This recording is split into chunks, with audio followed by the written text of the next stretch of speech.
In this presentation, we are going to discuss the ethical frameworks and principles behind moral disposition. Let's begin with what is an ethical framework.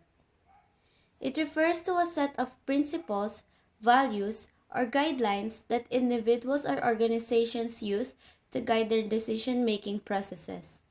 This framework helps to determine what is considered right or wrong, ethical or unethical in a given situation. On the other hand, moral disposition refers to an individual's tendencies towards certain values, virtues, or principles. It represents a person's natural tendency to act in a certain way based on their moral beliefs and values. Together, an ethical framework and moral disposition play a key role in shaping individuals' behavior and guiding them towards making ethical decisions that align with their values and beliefs. We are all familiar about this, but this time we're going to discuss it again with an example that connects to a real-world situation. First, we have Virtue Ethics of Aristotle.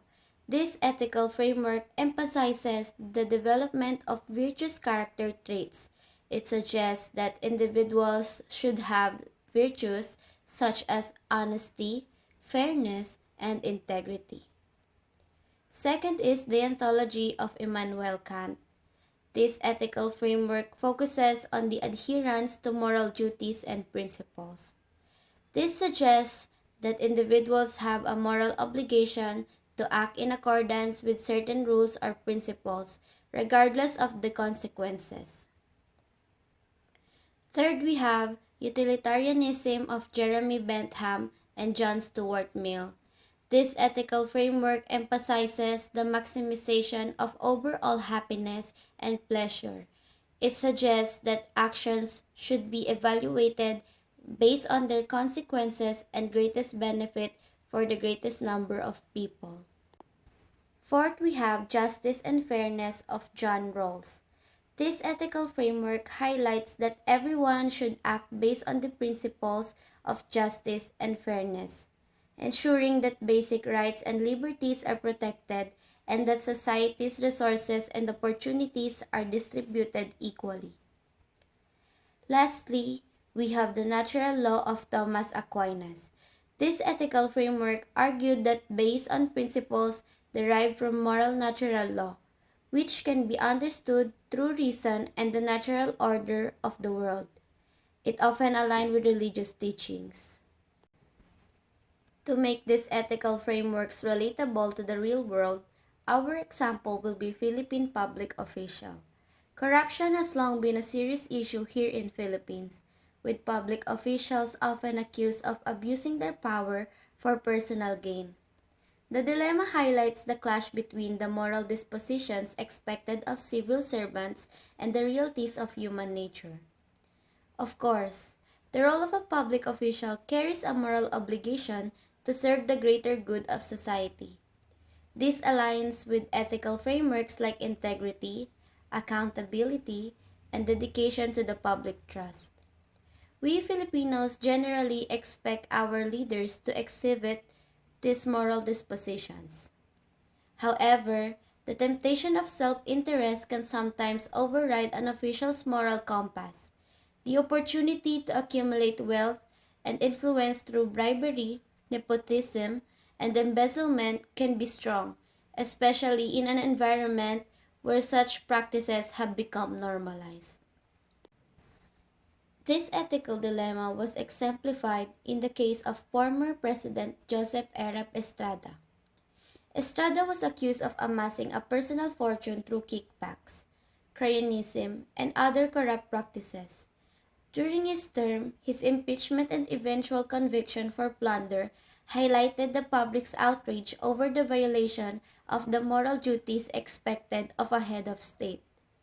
Let's discuss Estrada's case from the perspective of ethical framework and moral disposition. Virtue ethics. Aristotle's perspective would likely view Estrada's actions as a betrayal of the virtues of justice and integrity.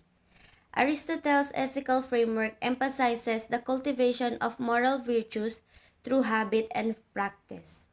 Estrada's corrupt practices would be seen as a failure to cultivate the virtues of honesty and justice and therefore a moral failing. Deontology. Immanuel Kant's perspective would condemn Estrada's actions as a violation of categorical imperative. Kant's ethical framework emphasizes the importance of moral duties and universal rules. Estrada's selfish pursuit of personal gain at the expense of the public good would be seen as a violation of the duty to respect the dignity and autonomy of others. Utilitarianism. From Jeremy Bentham and John Stuart Mill's perspective, Estrada's action would be condemned based on the principle of utilitarianism. Bentham and Mill's ethical framework emphasizes the pursuit of greatest good for the greatest number.